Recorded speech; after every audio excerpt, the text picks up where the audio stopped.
I am at the intersection, usually of law, politics, sometimes global affairs, law and politics. Now, law, politics, and the Democratic Attorneys General Conference, where we're going to be doing some exclusive interviewing. My team and I flew out to San Francisco.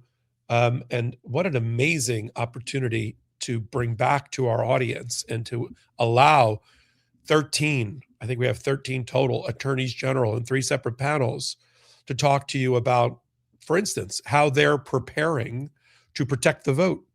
I mean, that's a great thing. We should put on a bumper sticker, protect the vote. Make sure that Donald Trump doesn't make good on his idle threats. You know, he's always flirting with disaster, one constitutional disaster after another. This time, you know, a week or so ago, oh, I'm bored. What can I F around with? Oh, voting. Yeah, no. Why don't you go, you know what? When you're bored, why don't you go read the Constitution? How about that? Why don't you read it cover to cover? We'll give you a pop quiz at some point instead of effing around with everything. But the attorneys general, I know already. I've got, get ready because I'm gonna. It's not embargoed anymore. I can talk about it.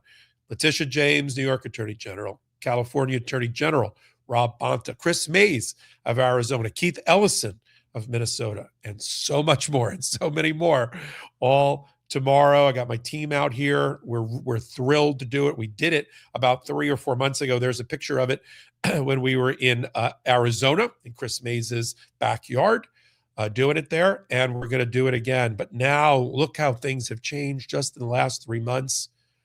We used to use it as a punchline that the Trump administration was circling the drain of history along with all of its senior cabinet members. But isn't that pretty apropos right now to say those things? Just as I'm coming on the air, I jotted down some things. Here's Popok's jotting. I jotted down some things just in the last 24 to 48 hours. You got a contempt order coming out of a federal judge in Massachusetts, Judge Stearns. I'll talk about many of these things in detail tonight. But a contempt order to compel the Secretary of State to allow an 18-year-old college student to be returned from Honduras, where she was illegally removed. He had to do a contempt order, but he's doing it. I guess the point of the story is, as I had hoped and as I had predicted and as I had been commending to the federal judges, year one was about getting knocked out and knocked onto the floor. And looking around for your teeth and your eyeglasses and what just happened. Okay, now it's over. Sort of like COVID. It's in our rear view mirror. And federal judges have and have always had a powerful tool bag of inherent authority and equitable authority and sanction authority. And I said they got to use it. It can't be an anomaly for us to talk about on Legal AF or the intersection about a judge like Judge Boesberg, who starts criminal contempt proceedings against the Trump administration last year. This should be a weekly event, a daily event. So you've got the contempt order of Judge Stearns. You've got Judge Boesberg back again, who just ordered the Department of Justice after pointing out in his order that this is what he wrote. They told me to go pound sand. I have a more productive use of our time. Bring back 137 people who you made disappear to Venezuela and give them due process. Look what these judges have to do. The extraordinary lengths. They don't teach this in Judge Academy. They don't teach this in law school. For those that, we always joke that we do a Legal AF law school teach out moments at times. We didn't learn this, and you don't learn this in practice. So you're going to have to, it's sort of like MacGyver. You got to MacGyver it. It's like you're dropped. What are those shows where you're dropped into the middle of the wilderness with two dry sticks and a match or whatever, a knife, and you got to survive for the show. Okay, we got it. We now have to get off the mat, protect democracy, and federal judges are doing it. Again, 48-hour time period. Department of Justice and ICE had to admit that 2 of their ICE agents lied in an affidavit, lied fundamentally to a federal judge about a criminal investigation and an indictment or a criminal complaint, and had to dismiss the indictment as a result because ICE lied. Okay? If I wasn't doing this show in the era of Trump, right? My producers and I would get up in the morning and go, God, I wonder what we can talk about this morning. You know, I wonder if there's anything that interesting that our audience is going to find exciting. Forget it. This is what I'm talking about now that happened in the last 24 or 48 hours. This would normally be generational. This would be a decade's worth. You know, I would say once, you know, gather round, boys and girls. You know, 50 years ago, there was a case where a federal agent lied and a case was dismissed as a result. I'm like, this is Tuesday. Abrego Garcia back in the news for all the right reasons, because Judge Xinis is once again told the Department of Justice, you are 6.5 years too late to remove him to another country. You're certainly not going to detain him in a federal detention center in the meantime. And then we have it's hard to believe it was just like less than a week ago, Pam Bondi and her oversight committee hearing, where she, according to many observers, including members of Congress, perjured herself about the Epstein files and Donald Trump's relationship to Epstein. And more importantly, and more fundamentally, we are more than one full year into this administration. And no, you can say say a lot of things about Donald Trump. Nobody has ever captured and manipulated the Department of Justice. I'd say better than, I guess that's the right, better than Donald Trump. Okay. That means everything about the Department of Justice's conduct, therefore, is pinned on you, Trump, who's the real chief legal officer for America, our criminal in chief. All right. He's had the case for a year. Not one man, woman, anybody has been investigated, indicted, prosecuted, or convicted concerning the Epstein child sex trafficking ring. Not one. We all acknowledge on both sides of the aisle that there are close to 2,000 victims. One of them is my client. So if there's 2,000 victims, and let's assume not every predator died by hanging or otherwise, where's the rest? Where's the rest of the criminal prosecutions? But the FBI and Pam Bondi is so concerned with the cover-up. They're wasting so much, they're expending so much resources, so many resources, so much energy. It's tiring, it's tiresome, and it's tiring to watch the Department of Justice, the FBI, you know, the entire senior leadership of the Department of Justice, Donald Trump, and all those around him, on taxpayer dollars, by the way, on taxpayer dollars, lie to us and cover up the scandal. Not one person. How is that even possible? Yeah, we're gonna talk about all that. Then I'm going to shift gears, and at that right moment, I'm going to bring in a special guest tonight, secret guest tonight, to talk about global AF. Because when Donald Trump fails at home, and the polling is so catastrophic for Donald Trump right now, that even if it's wrong by 50%, his party and he lose big during a seismic sea change election at midterm. Harry Enton on CNN said, I can't even come up with a comparator for how low these numbers are, especially among independents. You know, independents have rejected Donald Trump by a 17-point advantage to the Democrats. He said, I can't even give you a comparison for that from a historical standpoint, not even Donald Trump in a historical standpoint. So when Donald Trump fails at home, when he lurches from one constitutional scandal, abuse of power scandal after another, and hopes, for instance, like in the Epstein scandal, that it will peter out, that Americans will exhaust themselves, that he's been trying to take the oxygen out of the story, hoping that it'll just die. Won't it die? Please die. It can't die because the cover-up is as bad as the crime. In fact, the cover-up is a crime. And when you continue to expend energy covering up and covering up and covering up, all you do is renew the energy of the scandal. It's like a hurricane. It's like a hurricane that just sits over one state for days. That's more devastating, of course, than a hurricane that cuts a wide swath, right? Up a coast or something. Just sits. That's what this Epstein scandal does. Just sits on top of the Trump administration. And they cannot and will not, although it's in their power, to have it dissipate, but they won't, and they can't. And that's advantage to the Democrats. And then when he fails at home, he looks around for other theaters that he can go to, other places that he can go, take his show on the road. Where can I go? I've effed it all up at home. I know, I'll take the show on the road. It's like a, I'm a theater guy. I like theater. I did theater when I was in high school and a little bit in college, and enjoy the arts. It's like a show that closes on Broadway with terrible reviews, after one night, where it's just scathing theater critic, everything was terrible, from the set, the actors, the dog, the music, everything was terrible. And they decide, let's take it to Europe.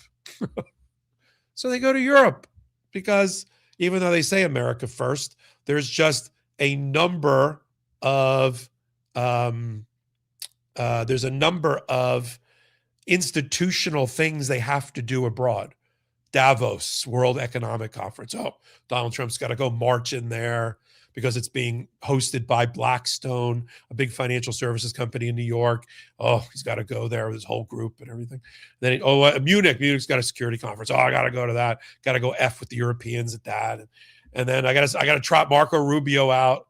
Here's a disqualifying event for Marco Rubio, standing next to a dictator who has crushed free speech, courts, women's rights, standing next to him. I'm talking about Viktor Orban of Hungary, and saying, your success is our success.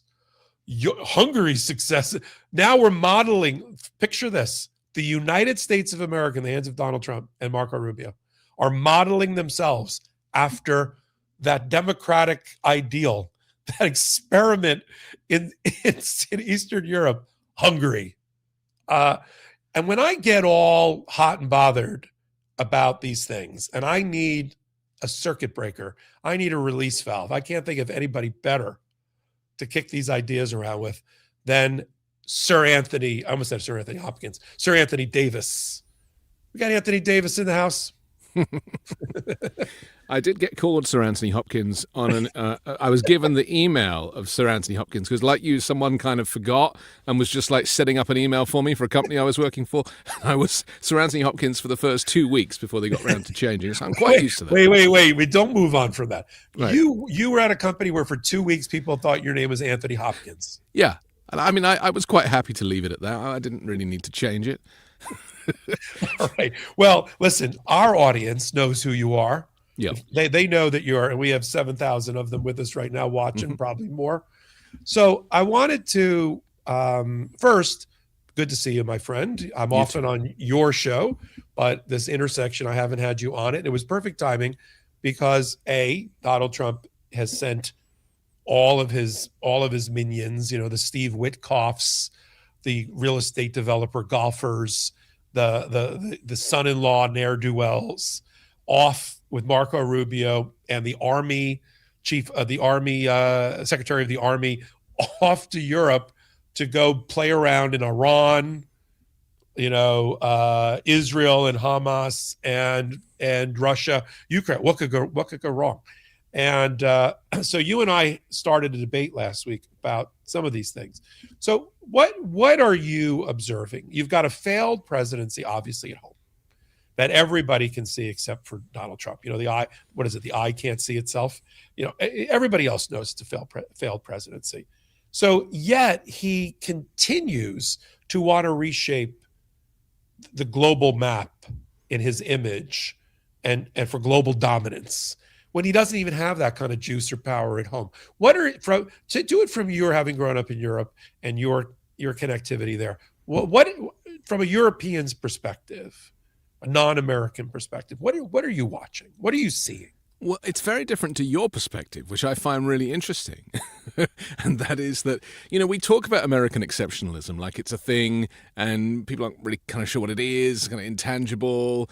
I see it very clearly because I am not from the US. And so, I don't have that kind of thing that was drummed into me as a kid, which is that America is the greatest country in the world and that we have the greatest democracy in the world. And, countries all around the world are copying our democracy because it's so strong. And, how can it be the greatest country in the world if it doesn't have healthcare, universal healthcare or otherwise? I mean, even any healthcare, to be honest. I mean, even if you pay for it, it's still pretty terrible. Just the bureaucracy behind it, with your trying to get your co-pays sorted and everything else. I mean, it's just a very complex country to operate in. And then aside from, issues with some of the worst education in the world is in the United States. And then safety. The United States is one of the least safe countries in the world. And in fact, many other countries now, their state departments are making announcements and suggesting that the US is not safe to travel to. So, those people who have, like Michael, who have grown up here, there is this kind of false sense of security, I think. But a lot of it comes from people not traveling because, why would you want to leave America? You can travel across the US. I think I'm getting shit talked on my own show. Yeah, are you suggesting that I don't know the world? That's why I brought you on? No, I'm talking about American exceptionalism. And I was using as an example. Let you were me half listening to me. Let me push back. No, I always listen. Let me push back. I don't know about other generations that are here with us tonight. Yeah. But I was not taught a brand of American exceptionalism, except in one area. Except in one area. We had called until Trump the president, the leader of the free world, for various reasons, including World War II. You remember that war? There's a number of reasons when America did step forward and do the right in the right hands, did the right thing. Not always. Plenty of governments got toppled by the CIA. And look, if you're going to be an American, you have to understand it all. You have to understand slavery. I'm going to talk after the show about erasing and whitewashing. When you're a child, you learn about slavery, though. You learn about some of the bad things in America. We don't do a lot of comparing, though. We don't say, well, in the British, under the laws of England and Wales and the Constitution there, we don't do that. That's something. Plenty of British slavery, but you only really learn about the US. I ask my children, I say, because when I grew up in school, we learned about the kind of Romans, and we learned about the way the world and how Europe grew. It wasn't just about the UK. And so we have a class. It's called World. The world. There was a social studies class that was devoted to the world, but you do a country. They're not doing it anymore. I mean, this is the other issue. Aside from Trump shutting down the Department of Education, my daughter is 10 years of age, and I ask her all the time, well, did you not learn this in school, and have you not learned this? And she's like, no. They don't even do civics until they get into middle school. And so it is concerning because, by the time you get to a certain age, you kind of are, they do the Pledge of Allegiance every morning in class. I mean, what is all that about? I would love for the principal of my daughter's school to say, okay, we're changing all the rules. We're currently under an autocracy. We're living in a dictatorship. And this is what you're going to learn. You're going to learn that, how to survive. One thing that Michael said at the beginning, which I think is very interesting, is that Trump is operating a failed presidency. Now, I think I agree with that, of course.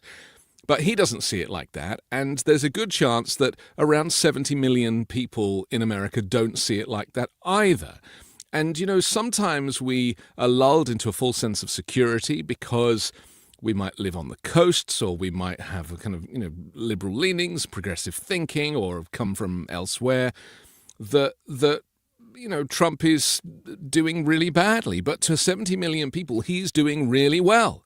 He's closed the border. He's getting all the immigrants out. He's not taking any of that, liberal BS anymore. He's completely owning the libs. And so the counter-argument, it's very important to kind of see it from another perspective, is that Trump is actually an extremely successful president right now, and that is other people's view.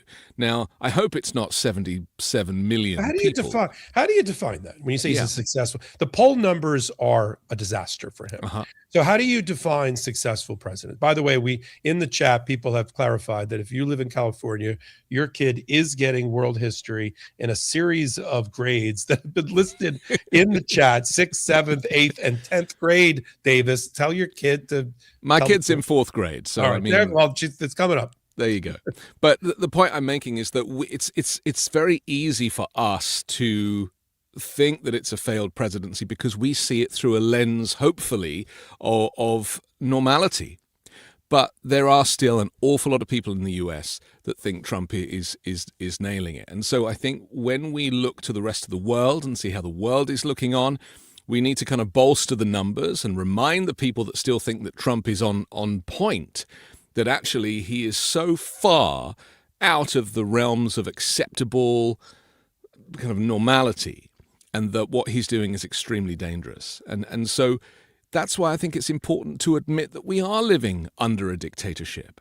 You know, it doesn't give him any more kudos, but it reminds us how serious this moment is. And I wish that Hakeem Jeffries, you know, when he's like pushing back against the DHS and everything, I wish that he would have a little bit more passion for the moment, because if you really care, then you're not just going to speak very gently and quietly and say, we want this and we don't want masks and we need this. You're going to get really frickin' angry. And we haven't really seen that from top Democrats. Yeah, a couple of things. I mean, when you and I talked a couple of nights ago, literally on cue, Gavin Newsom, your governor, because for people who don't know, you wouldn't know it from listening to him, but Anthony Davis lives in America.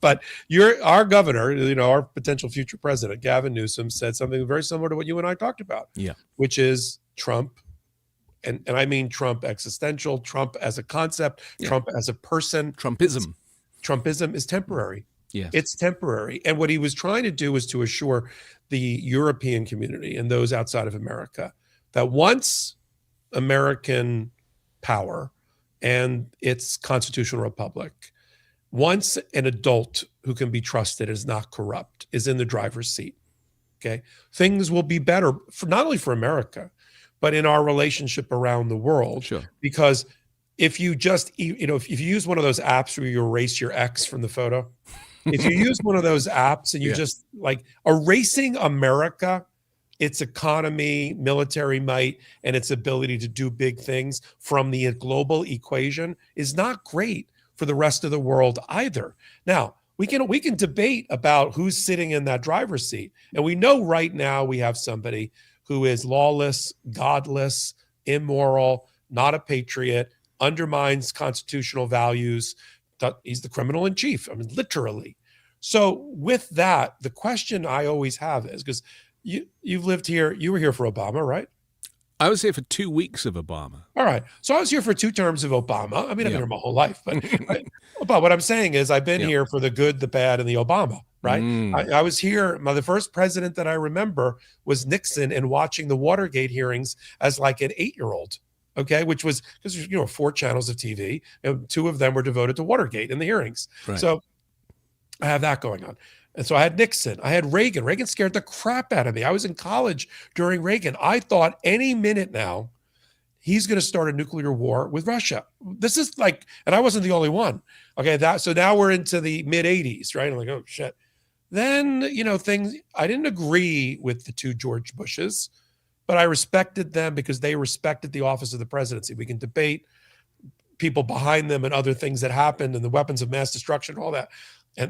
But I could at least, every president I respected until we got to Trump. So for me, the country that elected Barack Obama twice, okay, is somewhere still here. Sure. Somewhere still here. Sure. And if we didn't have a crappy candidate, sorry, Kamala Harris lovers, and I liked her, okay? And if she had I'm a Kamala Harris lover, by the way, just so you know. And if she had gone through a proper or even a short track primary season, and she had beaten Gavin Newsom and J.B. Pritzker and Pete Buttigieg, and I'd be like, all right, she's the candidate. But that's not what happened. We had a Biden thing, like a Biden. It wasn't really her fault, though. With all no, credit I'm not to blaming her. her. I'm not blaming her. He could have made some space a little, a year, a little earlier. earlier. Tried, a little earlier. I totally agree with you. We could have a whole show about that. But my point is, I never saw that this was a lurch to the right, that this was the magnification of America. I know if you look at the data, look at all these little districts. They were once blue and now they all shifted to the right and the red and the pie chart. There's people that make a living out of putting up all these charts. But I'm telling you, that the beating heart of the America that I know still exists. It may be shrink wrapped. It may be put on a shelf for a while until we get rid of this guy, or maybe the healing for not just for the U.S. but for the world starts at the midterms. I'm hoping. Now, look, if I'm wrong, and this is not a sea change election, this is not a wave election at midterm. It's a hand-to-hand combat. We barely win. Oh my God, we got 214. We're still short 4 votes in the House in order to control it. What the F just happened? All right, you and I will have a different level of show. But right. But you have to admit that if I'm right and we get 225 or 230, and all these special elections that we've been winning is an indicia of where that America has a pent-up need to vote, then what will you say? So what happens to let's say the Democrats do have a nice sweep. What happens to the 70-odd million people that did vote for Donald Trump? Where do they go? How do they find their tribe? Well, many of them hold on. Okay. So this is good. I'm all jazzed up. I'm off a 7-hour flight from Miami. I'm ready to go. Here we go. I'm here for it. I'm here. Okay, good. Hopefully, do we lose all the audience yet or just No, it's growing actually. It's growing. Okay. So listen. Whether it's 9 million or 20 million people sat out. If you got the group first, let's do the known knowns, right? Mm-hmm. We got the 7 to 20 million. Everybody can put in chat what your preferred number is for the people that sat out the last election because they hated both candidates or the whole process. All right, so they got that. Then of the ones that voted, independents broke to him. Yes. Hispanics broke to him. Black, he doubled the black vote. However, look at the polling now. 70% of independents, 70, completely reject Donald Trump. He's polling at 30% with independents. With Hispanics, it's even worse, mainly because of his inhumane migration policies, because everybody's got a 1 degree separate. Somebody's living with somebody that's had a negative experience with ICE. That's the world we live in. 100%, yeah. All right. So everything that broke his way, the 7 battleground states, I ran the table. Blah, blah, blah. If we were in one of your countries and we could do a vote of, I am Europe now. Yeah. You are one of your countries, and and there's like a vote of no confidence, like a parliamentarian system, we'd be out already. Sure. I think. So I, as we said when you and I were doing a Global AF show the other day, that I admire your confidence and I'm here for it, but maybe being a Brit makes me just a bit more of a realist. And the reality, as I see it, is that Donald Trump knows secretly deep inside, because he's seen his polls, that he is not popular. Obviously, he's surrounded by people that tell him that he is, and he's doing everything great. And so we don't really know what's going on in his tiny mind. But what I do know is that he does not care for the rules, and at any opportunity, he will prevent the vote from being finalized. And so if he loses, then he'll say it was rigged. If he wins, then it wasn't rigged. I'm not just talking about him, obviously. I'm talking about, the Republican candidates. He actually was talking about Rubio and Vance in very unusually positive language in the last couple of days, kind of maybe laying the groundwork for the fact that that might be the pairing going forward. But, Vladimir Putin is also a shocking president. He is also an evil person. He is, wanted for war crimes and everything else. And somehow he's managed to win elections for the last 24 years in Russia.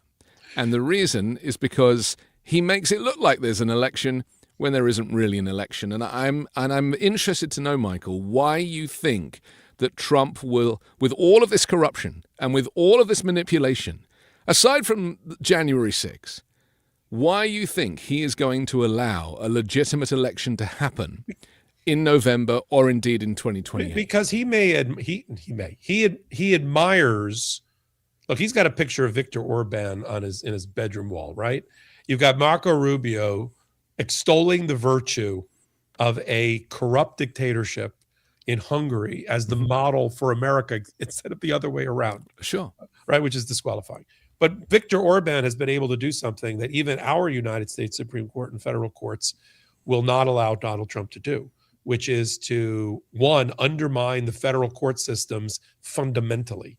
On the periphery, I am sure there are federal judges that are scared shitless by Donald Trump. I know this from talking to retired federal judges who have told me they've spoken to federal judges who have said, especially in the first year, they were like, crap, I don't need this. So it's not the order that they wrote. It's the order that we never know that they didn't write, or that extra line in the order that they didn't write because they were worried about their family or themselves being doxxed. But by and large, in 93 federal districts, with the thousands of federal judges that we have, there's a reason that Donald Trump constantly bemoans, like he has a stomach ache, the federal judges. He had he put on 230, 250 federal judges. It's a disproportionate look because he got a fair amount of the majority of the Supreme Court. Below that, Biden actually did a better job at reshaping the Fed courts. And as of right now, senior judges and other judges are not retiring at the rate that Trump expected, which is why he has not put on many federal judges at all. The point being that in the places that are important in the federal court system, by and large, he can't control it. And so if he had that, I'm not talking about the Fifth Circuit Court of Appeals. He's got a reasonable expectation that he's going to get a good ruling 90% of the time if he brings it up through Texas and Louisiana, no doubt. But the same cannot be said. The opposite can be said for the Second Circuit, for the DC Circuit. The Ninth Circuit's getting a little purpley, has a couple of Trumpers on there. It used to be reliably moderate or liberal, where in California and Oregon and all that, no, that's not so much.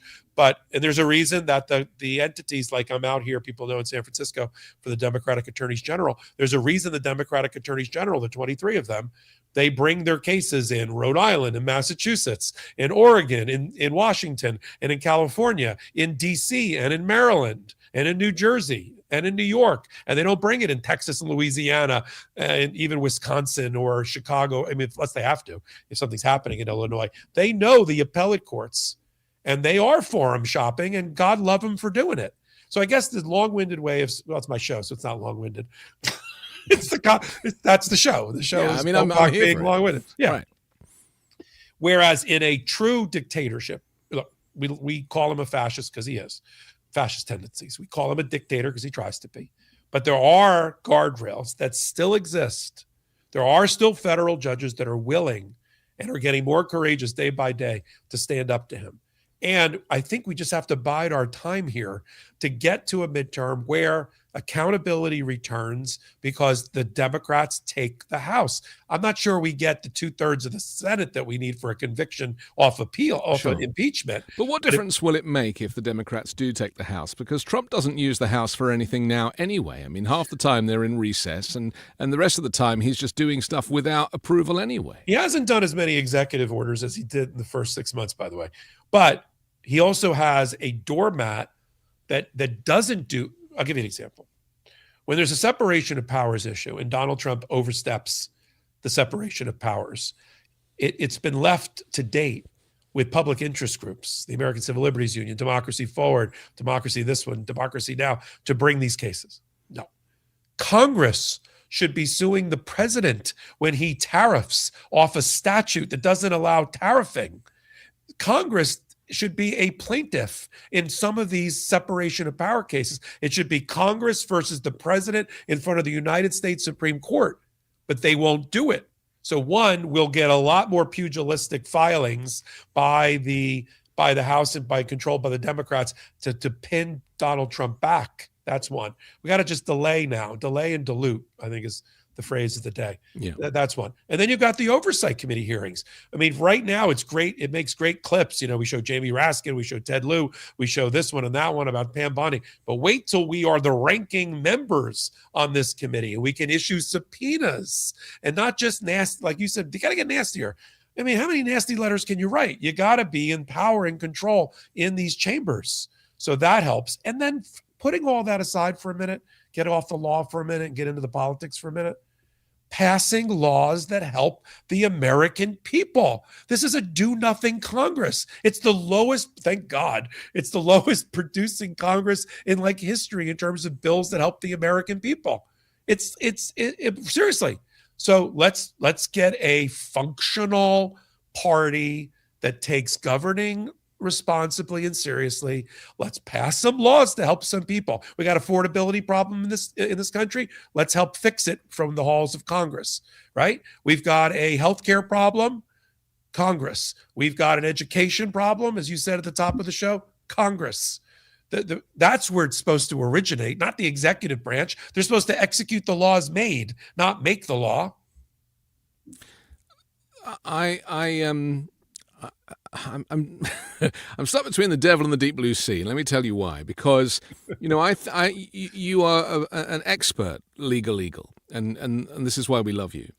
I come it from maybe a more holistic place and a kind of psychological place. And that is that I recognize that we're dealing with a psychotic individual, somebody who is deranged and insane and has the same personality disorder as Adolf Hitler had, for example, and nothing was going to stop him. And I also see what's happening in terms of these 12,000 new ICE agents coming online with no training, and I see warehouses being converted into concentration camps, and I see this intimidation machine that is about to come around. And so whilst we can fight things in the courts, and of course, I mean, co-equal branches of government, that's baked in to the system. But I also recognize that there is a leadership issue from the Democrats' side. There's some fantastic candidates coming up and coming through, and some people on a local level fighting really hard.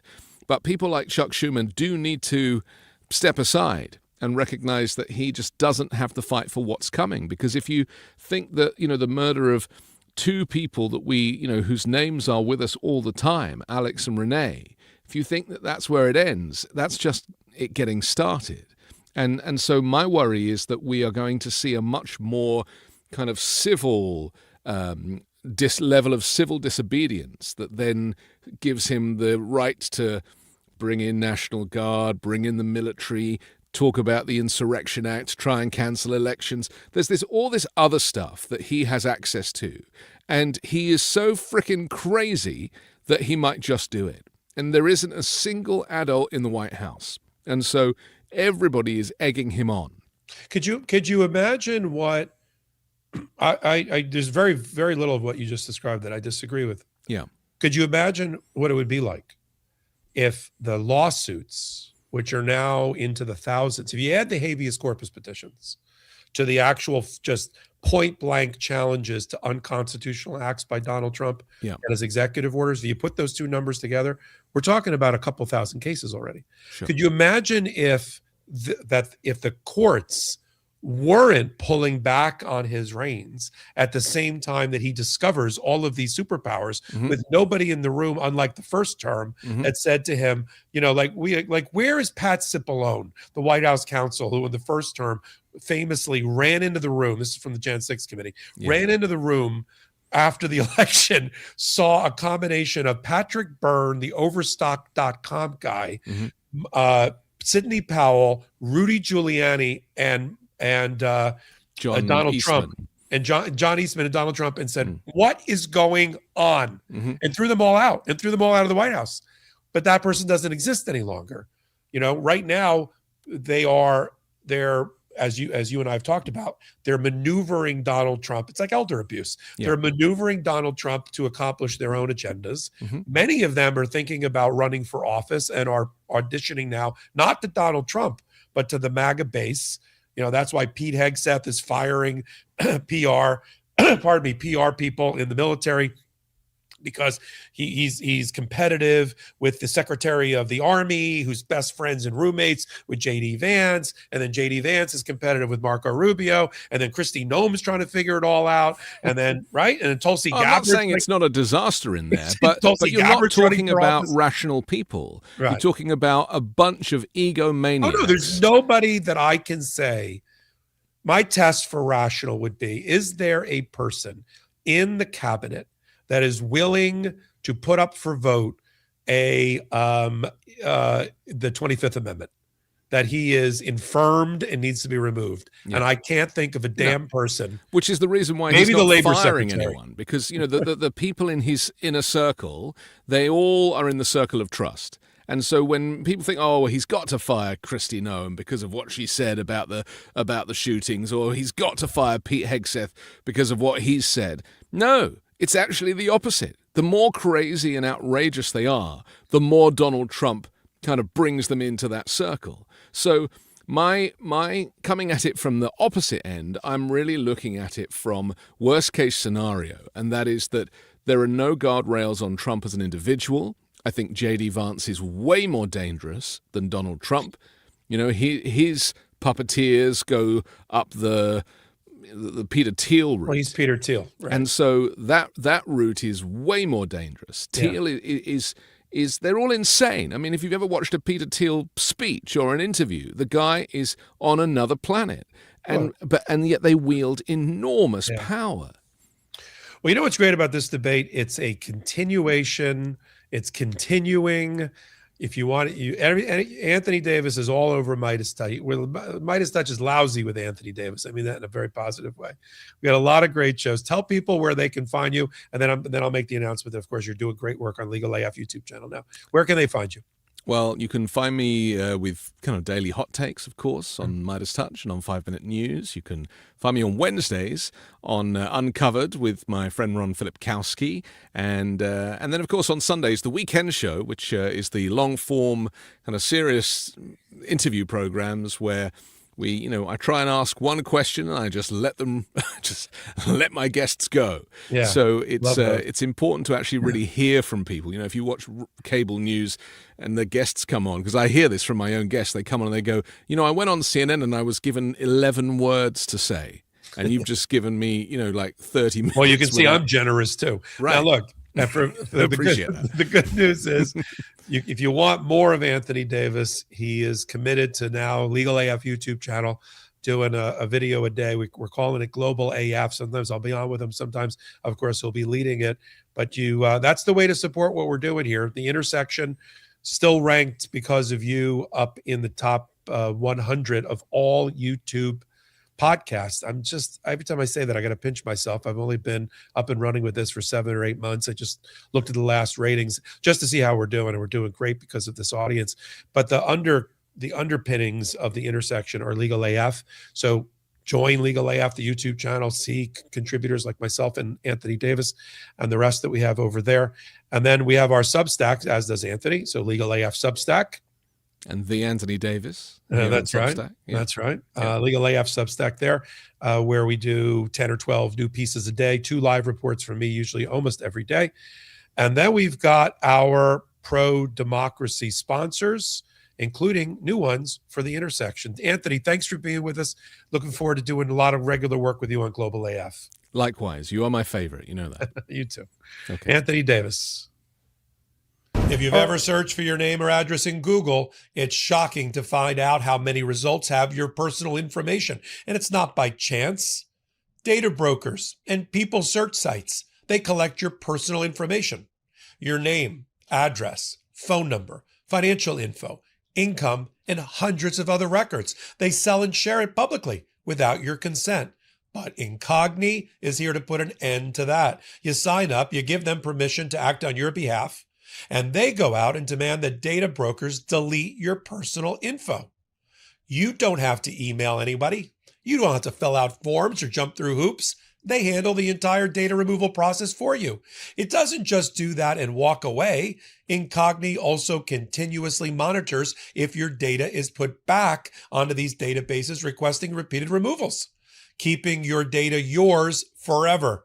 Incogni has also launched a new feature called custom data removals, available in their unlimited plan. It allows you to send in any link from any site that exposes your data, and then Incogni's privacy professionals will go after it. Not bots, no forms, just real people making your data disappear.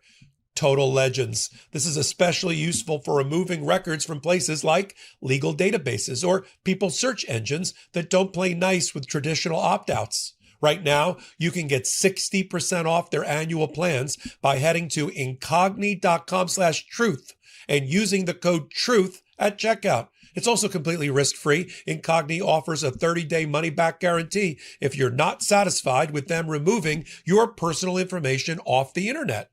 Live free from dangerous spam by using Incogni. That's incogni.com/truth for 60% off their annual plans.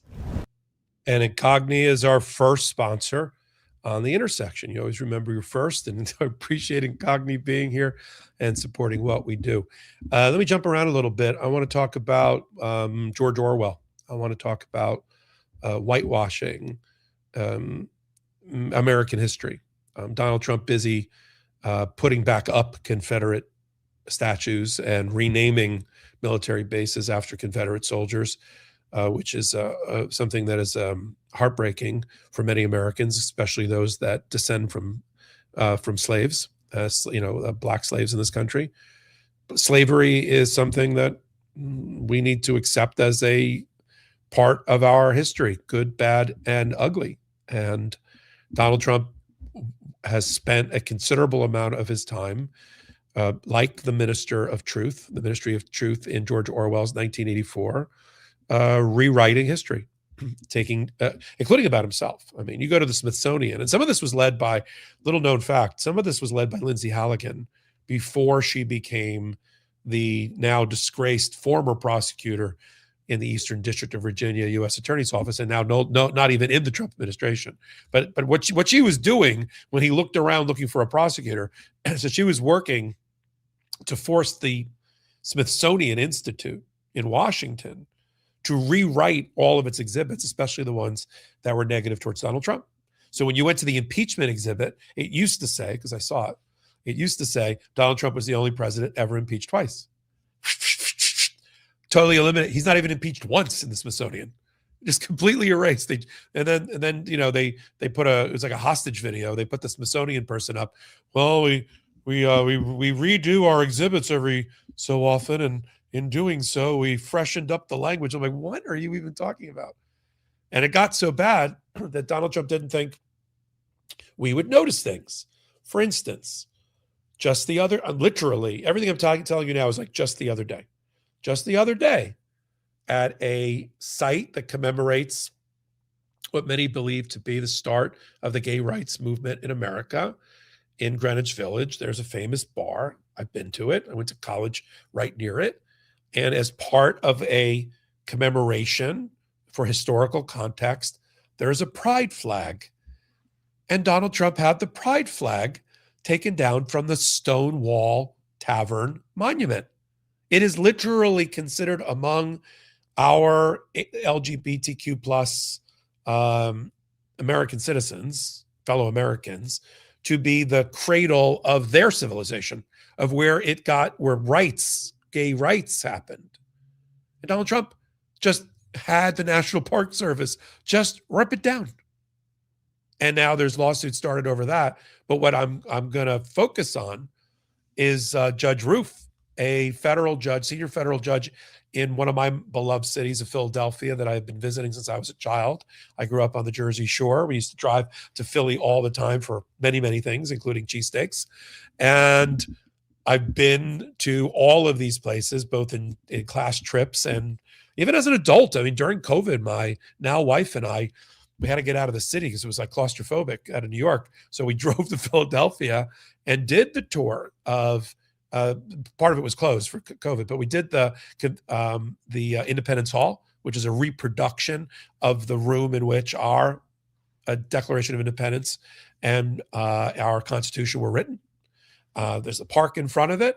And about 4 or 5 years ago, they built and they, having excavated and did the research, the city of Philadelphia and the state of Pennsylvania determined that this particular spot, right where the Liberty Bell is the site where the first president's house was.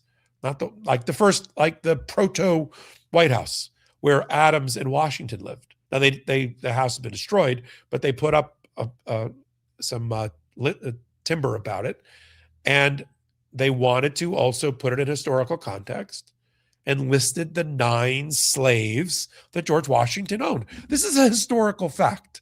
This isn't open to debate, as one of the Department of Justice lawyers told Judge Ruth. Well, there's both sides. No, there's no both. Yeah, there are 2 sides to slavery: the enslaved and the slave masters, the people who enslaved another human being and owned them, and the person who was victimized. Yeah, I guess that's true. Like there's 2 sides in the Holocaust, I guess, right? So there was a plaque. There was and visual aids and audio visual things listing the 9 slaves, including, it's also on the National Underground Railroad to Freedom path. So it's commemorated there because one of his slaves got free through the Underground Railroad. Trump had it ripped. Do we have the video of literally the ripping down of the exhibit? These 2 guys, I'm not blaming them, but these 2 guys just ripping down off of the president. Look, with a crowbar. Look at this. Yeah, let's just take it down. Who cares? Interesting. And groups ran in, led by the city of Philadelphia and the state of Pennsylvania and Governor Josh Shapiro and the mayor of Philadelphia. And they ran into court to file an emergency injunction to stop it. And Judge Ruth started her opinion, and I have it up on Legal AF Substack, with a quote from George Orwell in 1984, and then called Donald Trump a petty chief magistrate. That was her way of giving him a dig, and said, no, just because you have the power doesn't mean you get to change the facts. And it also breached a contract, an agreement between Philadelphia and the federal government, the National Park Service, that doesn't allow the National Park Service to undermine or violate or destroy or alter a site.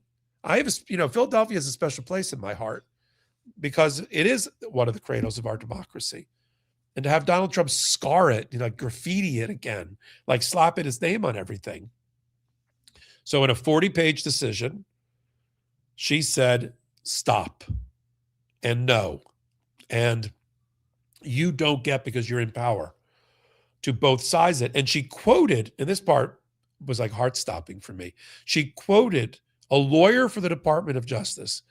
I mean, this is how deep and rich the Kool-Aid is that they are drinking. That this lawyer actually thought it was an appropriate argument to make. That, well, Judge, people are on both sides of this issue. No, they're not, actually. And it's not for me to say what the facts are. And it's not for the city either, and implying it's not for the judge either. But actually, it is for the judge to say. And it is for the history books to say. And it's not okay for somebody who claims to be an officer of the court, like I am, who swore an oath to the Constitution, like I did, to look a federal judge in the eye and say, oh, it's 2 sides to the slavery issue. No. So signs go back. And this is not the only example, because this is, as I talked about with Anthony Davis, for those that are joining in progress, this is the mark of a small, petulant dictator wannabe who is spending all of our money, hundreds of billions and trillions of dollars, right, in order to self-aggrandize for his own grandiosity, to put his name on memorials that were neither memorials for him nor that he built. And now we're just going to have to spend taxpayer dollars taking it all down. So if you're going to give me Dulles Trump Airport, we're taking it down. Kennedy Center, taking it down.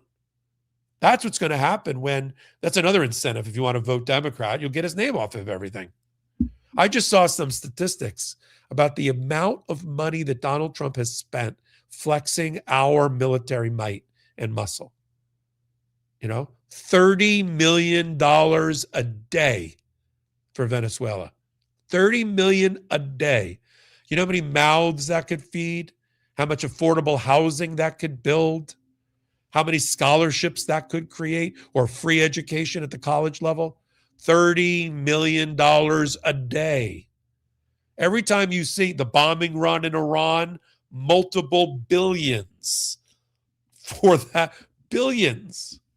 So every time he flexes his muscle using our money, it's on your dime. And all he does is he doesn't.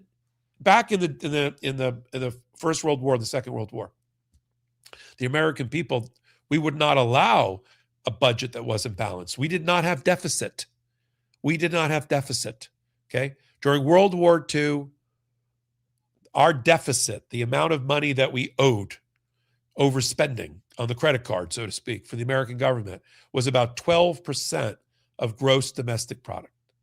It's now 92% of gross domestic product. Our entire yearly output, it's almost entirely to pay the debt.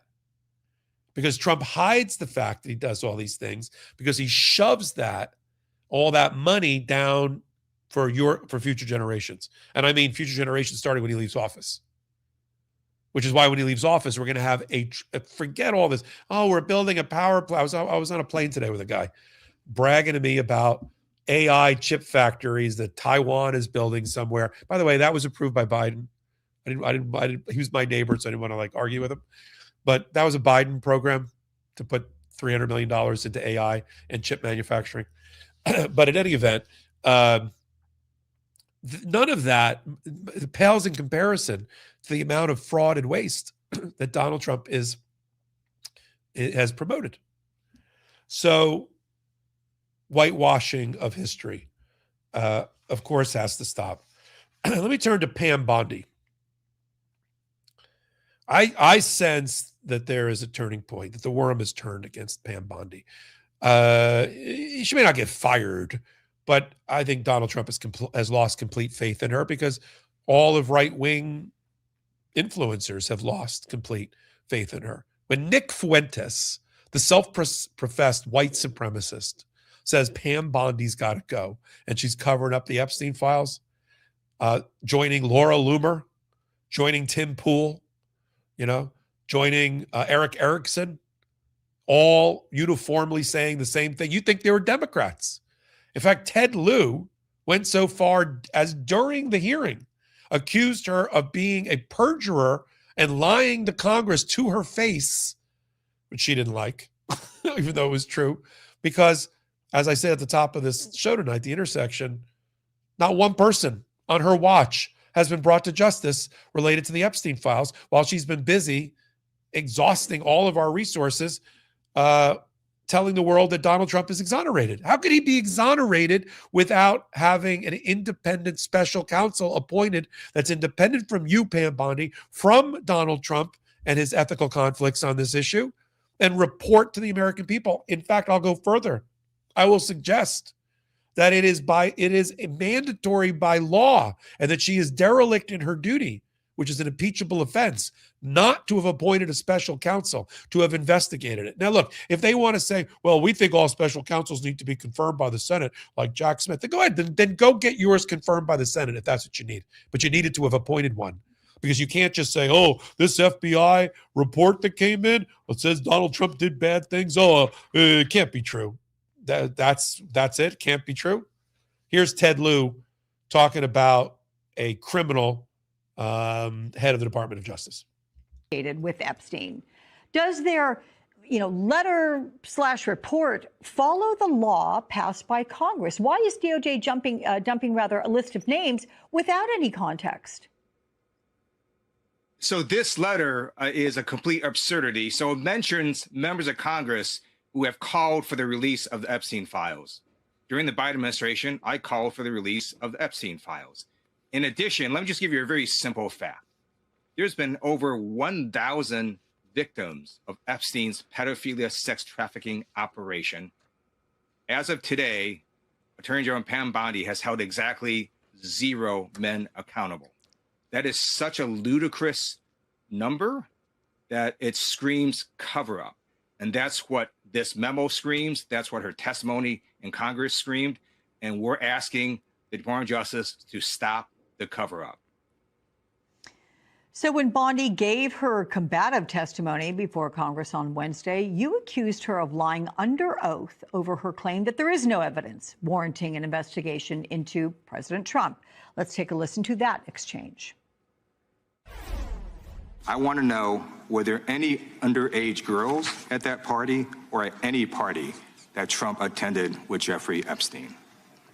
This is so ridiculous, and that they are trying to deflect from all the great things Donald Trump has done. There is no evidence that Donald Trump has committed a crime. Everyone knows that. This has been the most transparent presidency. I believe you just lied under oath. There is ample evidence in the Epstein file. Don't you ever accuse me of a crime. I believe you just lied under oath. So, Congressman, you then pulled up a document, and it contains unverified allegations about Trump, and it's from a witness who called the FBI. And look, we obviously do not want to re-air unverified claims, but explain why you believe Bondi may have perjured herself. And does Pam Bondi risk any kind of potential criminal exposure here? Thank you, Alex.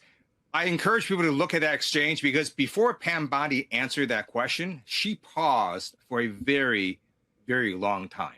And it is very telling that she not only didn't answer the question, but she had to pause for a very long time because she knows Trump is all over the Epstein files. And Yeah. So this did not go well for Pam Bondi. And then all the Republican right-wingers who don't like her and don't think she's handled the Epstein files properly and they actually believe that she's done a disservice to Donald Trump in all of this. But certainly there's that group, that subset of MAGA, the Nancy Maces and the former Marjorie Taylor Greene and all, who believe the victims and the survivors, as they should, and believe that this administration has done harm by cover-up. They may not go so far as to believe that Trump is involved, although I do love Representative Massey's, a Republican's new name for the Trump administration. He calls it the Epstein administration. But they do believe that the cover-up is as bad as the crime, and that's what we've been watching in an inordinate amount of energy expended. He may not have done anything, but this is exactly what it would look like if a president who was involved with a pedophile was in control of the levers of power, including the FBI, the Department of Justice. It would look exactly like this. So we have that. So what I want to do next is go to Fulton County, because we got some new great reporting and updated reporting about things that I've been following on Legal AF and on the YouTube channel. So about 10 days ago, we know that the Trump administration, Department of Justice, the FBI, put together a search warrant affidavit in this country in order to get the right to search through somebody's papers, whether you're the Fulton County election office or you're an individual. You have to, unless you want to just do it lawlessly in violation of the Fourth Amendment, and a lawless search warrantless search, you have to go get a warrant. In order to get a warrant, you have to go to a neutral federal judge, usually a magistrate judge. And you have to show you have to meet the criteria of probable cause. It's not the standard of conviction, which is beyond a reasonable doubt, which is way up here.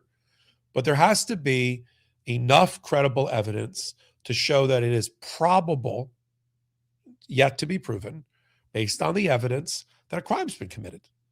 And if that's the case, then the prosecution can open, the investigation can open, the search warrant may be the first part of it, or an arrest warrant, also probable cause. We'll do a little illegal AF teach out here.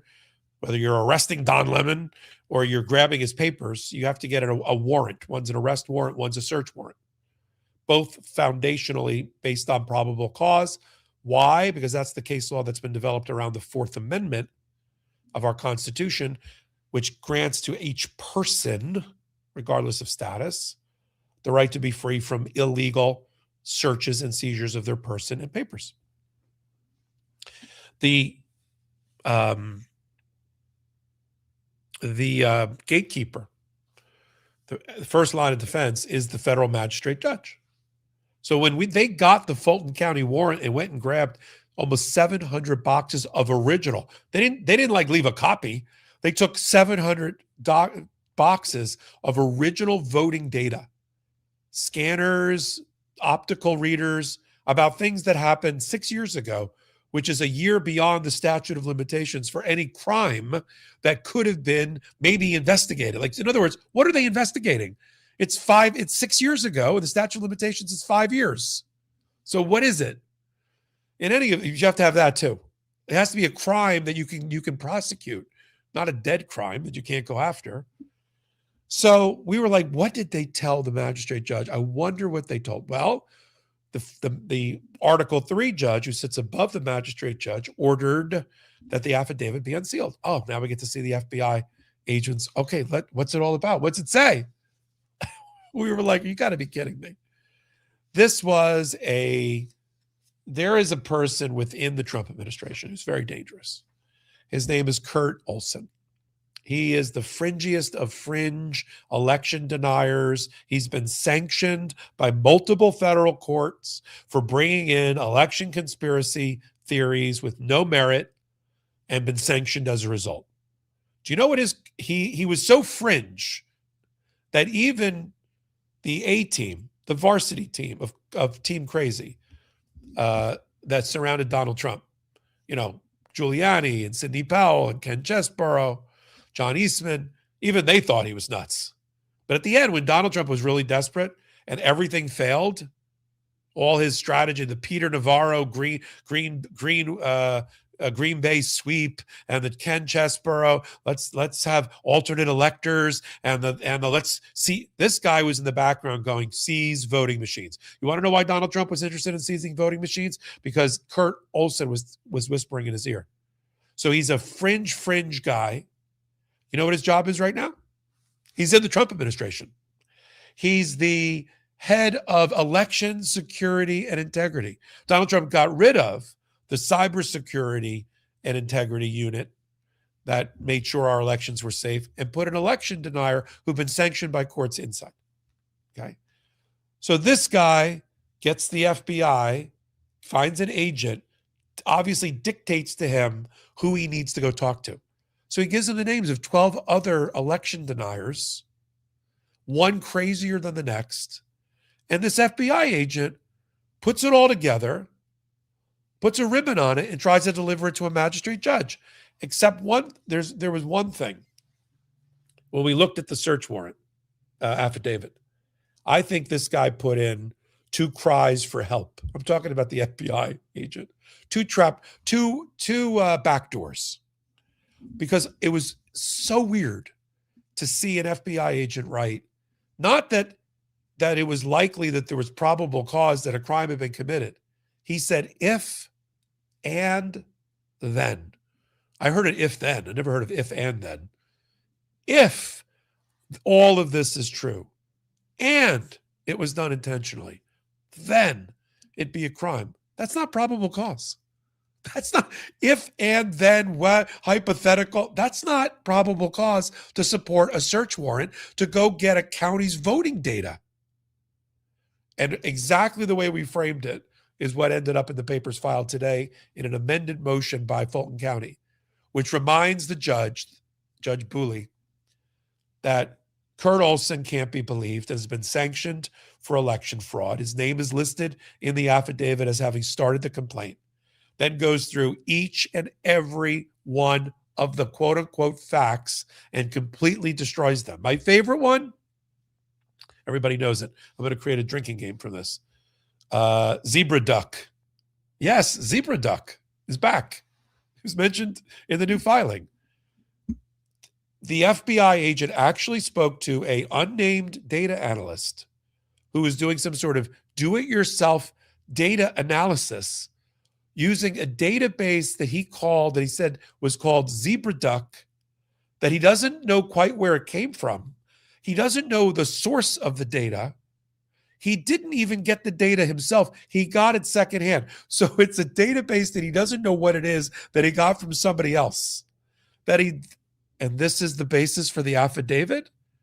Or as Fulton County said to start its motion, this is a blatant constitutional violation of the highest order of our Fourth Amendment principles and rights.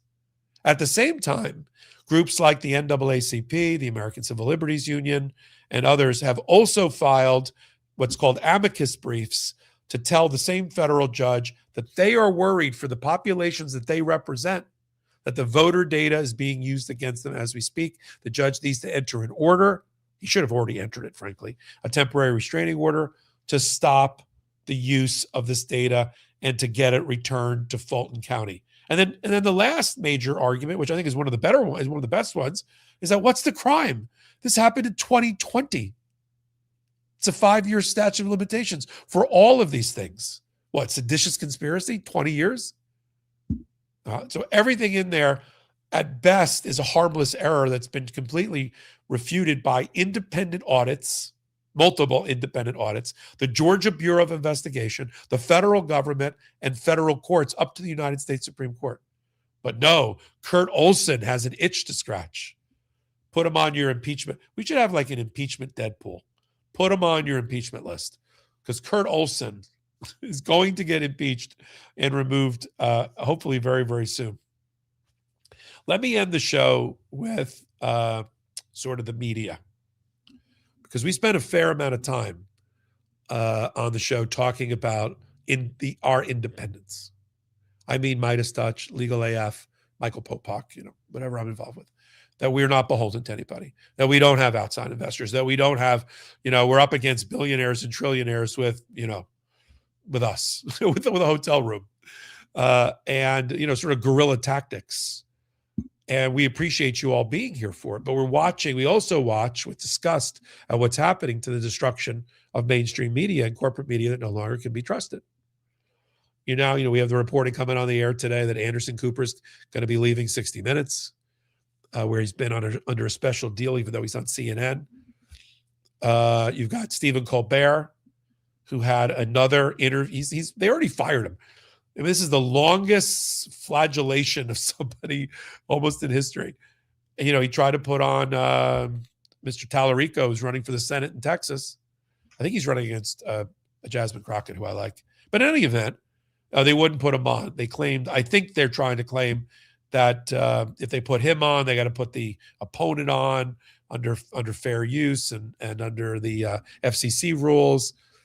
But you can't look to corporate media. You can't look to Jeff Bezos, the owner of the Washington Post, CBS, owned by Donald Trump's buddies, the Ellison family, 60 Minutes, the same, ABC, who bent the knee and destroyed the reputation of George Stephanopoulos and all of that. You have to continue to be with us. I see on the chat tonight, there's some YouTube outage problem. I saw a statistic the Hollywood Reporter just did in the last couple of days that 30% of America gets its news from YouTube and from one or two primary people.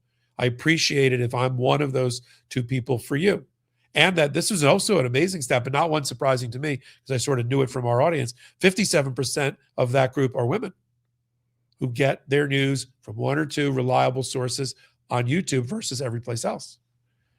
And that takes us to CNN, because there's so many moving parts in the story of the auction of the Warner Brothers Discovery assets, including CNN and Donald Trump's role in it, that if you just catch each discrete fact, you'll miss the story, okay?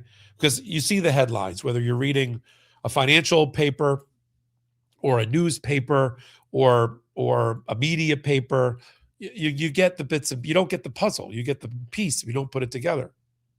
Warner Brothers Discovery owns CNN. Warner Brothers Discovery has effectively put itself up for auction to the highest bidder to benefit its shareholders. Netflix made the first bid, but Netflix doesn't want all of Warner Brothers Discovery. It doesn't want CNN. It just wants the streaming services, and the film production company. Okay? And they bid a certain amount for that. It's a public company, so you have to go through this kind of bidding and also all of that. Well, in steps Donald Trump's buddy, Larry Ellison, whose Nepo baby's son, David Ellison, runs Skydance Paramount, who a year ago, at the start of this administration, bought CBS, along with 60 Minutes, from the Sumner Redstone family, which was, from the Sumner Redstone family. So that merger of Paramount and Skydance got together, giving the right-wing MAGA and Donald Trump a safe space called CBS, right? Okay. Donald Trump is not resting on ABC folding and paying him $15 million in his lawsuits against the Wall Street Journal, against the New York Times, against this and that. He wants another crown jewel, right? He's got Fox. He got CBS. Really has. I mean, they're just a propaganda platform for him now, and he wants CNN. So in the beginning, I don't want you to think that Larry Ellison woke up one morning and said, "I think I'll buy Warner Brothers and get CNN." That seed was planted in direct conversations with Donald Trump. How do I know that? Because there's reporting that in the last 2 weeks, while Donald Trump was telling you and me that he was going to stay out of it, and he was going to let his Department of Justice make the decision about who was going to get the asset of CNN, who was going to win, his friend or Netflix, he was meeting secretly with Larry Ellison's son in the White House. What do you think they were doing? Strategizing about how to acquire the CNN asset, among other things. And the other missing piece here is that at the same moment, I'll show you the clip in a moment, that Donald Trump said, first he said, I'm going to be involved. I'm going to put my big, fat, greasy thumb on the scale about the sale. Then he said he wasn't going to be involved, but his Department of Justice would. But then he fired within hours the only person in the Department of Justice who had any balls to push back against it, the head of his antitrust unit, Abigail Slater. Let's watch the clip where he says he's going to be involved in the sale. Should they be allowed to buy Warner Brothers? Should Netflix? Well, that's the question. They have a very big market share. And when they have Warner Brothers, that share goes up a lot. So I don't know. That's going to be for some economists to tell. And also, and I'll be involved in that decision too. Did they make? They have a very big market share. Did he make any guarantees to you about the merger? If they do merge, then No, not at all. He came up. He was in the Oval Office last week. I have a lot of respect for him. He's a great person. But he's done one of the greatest jobs in the history of movies and other things. He's got a lot of interesting things happening aside from what you're talking about. But it is a big market share. There's no question about it. It could be a problem. I love that scene. That's where the Kennedy Center was still the Kennedy Center, and CBS's logo is peeking out from underneath Melania. So there he's like, yeah, Netflix, it's a good company. I'll be involved. Market share, which means the Department of Justice Antitrust Division. And then he got a lot of flack. And then he wanted to take it. He wanted to be more discreet about it, because it was looking like he was trying to award CNN to the Ellison family, and that wasn't looking good. So then suddenly Donald Trump said this. You are close with the Ellisons, who are trying to stop a merger between Warner Brothers, Discovery, and Netflix. This deal could change the makeup of the media as we know it. Are you personally going to get involved in that deal? I haven't been involved. I must say, I guess I'm considered to be a very strong president. I've been called by both sides. It's the two sides. But I've decided I shouldn't be involved. The Justice Department will handle it. Okay. In what way? Just looking at it to see if it's regular? regular? Make a decision. I mean, there's a theory that one of the companies is too big and it shouldn't be allowed to do it, and the other company is saying something else about, they're knocking. But you're not going to interfere, even though you're close with the Ellisons. They're beating the hell out of each other, and there'll be a winner. And exactly 7 days later, Trump fired Abigail Slater, who had been the head of the Department of Justice Antitrust Division for the last 11 months, who had been in the Federal Trade Commission, who had been a deputy in prior terms, serving many presidents, who is against the tech companies, who brought major case and won against Google, YouTube about advertising, and was moving on next to stop this. And he wanted to make sure that there was nobody home when somebody knocked on the Department of Justice Antitrust Division door. The Antitrust Division has already been corrupted by Donald Trump. We did reporting a year ago, within several months of the start of this administration. He opened the doors through his people, except for Abigail Slater, to lobbyists for the industry to get inside the Department of Justice, to lobby regulators inside about antitrust issues. That's not what they're supposed to do. They're supposed to be lobbying inside the halls of the Department of Justice. And there were whistleblowers about that, and we reported on them. So there's been already a complete decapitation of that Department of Justice Antitrust Division, which deals with, just a little primer on antitrust, right? So we like systems that promote competition, or at least appear to on the surface. And when one, depending upon how you define the industry or the segment, let's use something we all have experience with: cell phones. Okay, you got AT&T, you got T-Mobile, you got Verizon, and then you got these smaller ones like Mint and this and that. In that industry, right? If AT&T bought Verizon and T-Mobile, there'd be no competition. It would be a monopoly. The Antitrust Division has to approve when competitors buy each other and decide if they can or if they have to sell off subsidiaries. They might say, well, you can't buy both, but you can buy T-Mobile. But if you buy T-Mobile, you got to sell off this part of T-Mobile because you'll have too high of a concentration in this particular area. That's the role of the Antitrust Division. You know, we have what's called the Sherman Antitrust Act, which has been on the books since, I don't know, the 1930s, that stops monopolization in industries and sectors that would hurt the consumer. And that's for the police at the Department of Justice to go after. And in fact, you have to get pre-approval. You have to get what's called pre-clearance from the Department of Justice before you can do that type of transaction. How convenient that 7 days after Donald Trump said, I'm going to leave it to the Department of Justice to decide who gets CNN ultimately, he fires the watchdog. I mean, this is right out of his own playbook, right? As soon as he got in, fired all the inspectors general, fire all the lawyers, don't have anybody that can hold him back. So what we're watching now in the last 24 hours is all of a sudden Warner Brothers, which I'm not blaming Warner Brothers, they're trying to get highest and best value for their shareholders. They want a firefight between Netflix and Skydance, Paramount.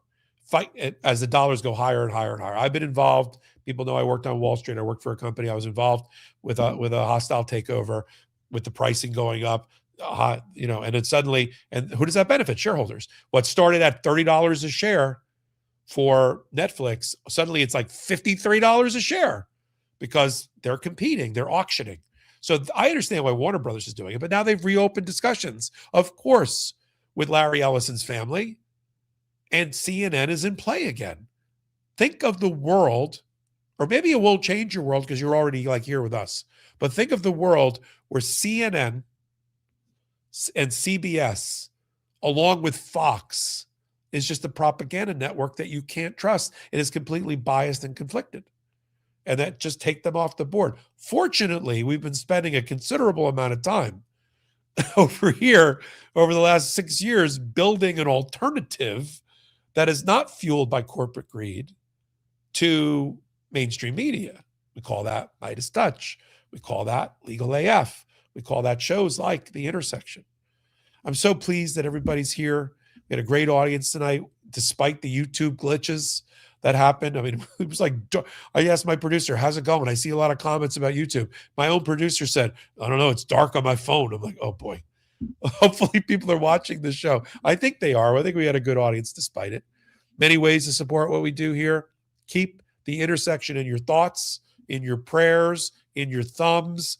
Come over to the audio version, put in The Intersection, leave 5-star reviews and comments. That really helps us. I think I just saw the ranking. I was number, 80. So this show bounces between, it was once a high 20 and 80. It goes between 20 and 80, depending upon viewership. bring other people along if you like this kind of show. And to help us continue to climb up the charts. Help the Legal AF YouTube channel. That's the infrastructure for the intersection. We've got some tremendous new paid members. We set up a paid membership relatively inexpensively at the start of the year. We're now over 1,000, almost 1,500 people have now become paid members. That helps keeps us on the air, keeps the content coming, lets me add on people like Anthony Davis and the rest. And then we've got this other whole ecosystem that you may not have known anything about. And to be frank, I didn't either until about 2 years ago. But now, of course, I'm a big devotee, called Substack. Come to Legal AF Substack. Everything I talk about, everything that we research, we put up on Legal AF Substack so you can read the source material for yourself. And I do 2 live reports every day. I'm traveling, so maybe not today. And tomorrow, last little teaser, I'm interviewing exclusively 13 of our 23 Democratic attorneys general, including Tish James, New York Attorney General, Chris Mays, Arizona Attorney General, Rob Bonta, California Attorney General, and Keith Ellison of the great state of Minnesota, along with an amazing other group of people. We're going to do 3 panels. We're going to do videos and different clips there. I'm going to be asking them the important questions that you want to hear, especially in and around voting, because I think that's what's on everybody's mind right now as we move towards the midterms. So in the meantime, thanks for being here. See you next Tuesday here on The Intersection. I'm Michael Popok reporting. Shout out to the Mightiest Mighty and the Legal AFers. Can't get your fill of Legal AF? Me neither. That's why we formed the Legal AF Substack. Every time we mention something in a hot take, whether it's a court filing or a oral argument, come over to the Substack. You'll find the court filing and the oral argument there, including a daily roundup that I do called, wait for it, Morning AF. What else? All the other contributors from Legal AF are there as well. We got some new reporting. We got interviews. We got ad-free versions of the podcast and hot takes. Where? Legal AF on Substack. Come over now to free subscribe.